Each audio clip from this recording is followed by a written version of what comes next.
فتوح الغیب کے کچھ ہم تخصیصات اور اقتباسات آپ کے سامنے پیش کریں گے کہ پیرانے پیر سرکار اس کے اندر تعلیمات کا ذکر فرماتے ہیں. اور جیسے ہم جانتے ہیں پیرانے پیر سرکار کا وہ معاملہ کہ جہاں آپ نے اپنے مریدین کو درس دیا ہے، سکھایا ہے، سمجھایا ہے، وہ واقعہ یاد آ رہا ہے کہ جو درس آج ہم کو حاصل کرنا ہے کہ ایک شخص پیرانے پیر سرکار کی بارگاہ میں حاضر ہوا، کچھ دن آپ کی صحبت میں گزارے اور بہت دور دراز سے آیا تھا، پھر واپس جانے لگا. جب واپس جانے لگا تو پیرانے پیر نے پوچھا کہ بھائی آئے کیوں تھے اور واپس کیوں جا رہے ہو؟ تو اس نے عرض کیا کہ پیرانے پیر میں نے آپ کے کرامات کا بڑا چرچا سنا تھا، آپ کی کرامات کی بہت زیادہ دھوم سنی تھی، تو میری خواہش تھی کہ میں آپ کے کچھ کرامات کو دیکھوں، آپ کے کچھ ایسے خرق عادت کوئی اعمال کو دیکھوں کہ میرا ذہن، میرا دل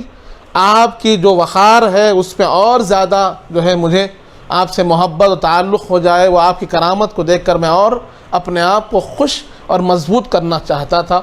پیرانے پیر سرکار نے پھر بڑے ہی پیارے انداز میں پوچھا کہ کیا تم نے پھر میری کوئی کرامت دیکھی یا نہیں دیکھی؟ اس نے عرض کیا کہ پیرانے پیر میں نے کوئی کرامت تو نہیں دیکھی، کوئی ایسی بہت بڑی چیز جو میرے ذہن کو ہلا دے میں نہیں پایا، ایسی کوئی خصوصیت آپ کی نہیں پایا جو میرے لیے مشعل راہ بن جائے، میرے ایمان کی مضبوطی کی دلیل بن جائے، ایسی کوئی چیز میں نہیں پایا. تو اس پر پیرانے پیر سرکار نے ارشاد فرمایا کہ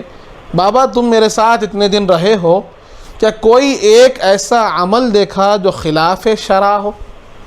کوئی ایسا کام دیکھا جو میں شریعت کے خلاف کیا ہے، قرآن و حدیث کے حکم کے خلاف کیا ہے؟ تو اس نے کہا کہ نہیں، میں نے تو آپ کو شریعت کا پابند پایا ہے، آپ تو شریعت کے پابند ہے. اس پر پیرانے پیر سرکار نے کہا اچھا کوئی ایسا کام، کوئی سنت مجھ سے چھوٹتی ہوئی دیکھی، خلاف سنت کام دیکھا؟ اس نے کہا کہ نہیں دیکھا، آپ تو سنتوں کے پیکر ہیں، آپ کو میں ہمیشہ سنتوں کی پابندی کرتا ہوا پایا ہوں. تو یہاں پر پیرانے پیر نے فرمایا کہ سنو، بات یہ ہے کہ ایک ولی کی سب سے بڑی کرامت یہ ہے کہ وہ ہمیشہ شریعت کا پابند رہے، ہمیشہ شریعت کا پابند رہے.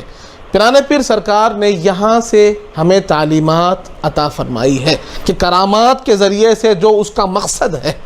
کرامت کا مقصد کیا ہے کہ بندہ اللہ اس کے رسول کا مطیع اور فرما بردار ہو، اللہ اس کے رسول کی طرف متوجہ ہو، اللہ کے احکام کو مانے، رسول پاک صلی اللہ علیہ وآلہ وسلم کے احکام کو مانے اور شریعت کا پابند ہو جائے. یہی مقصد کرامت کا ہے. اور پیرانے پیر سرکار نے کرامت کے ذریعے سے جو تعلیم عطا فرمائی ہے وہ یہ عطا فرمائی ہے کہ ایک مومن کے لیے سب سے بہترین بات، سب سے مضبوط بات یہ ہو کہ وہ شریعت کا پابند ہو جائے.